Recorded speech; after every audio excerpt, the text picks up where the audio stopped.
Tawag ninyo ako dito.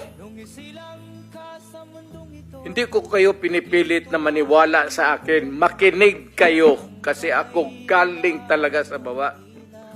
At itong lahat na ito dumaan sa akin. Koy, lahat yan.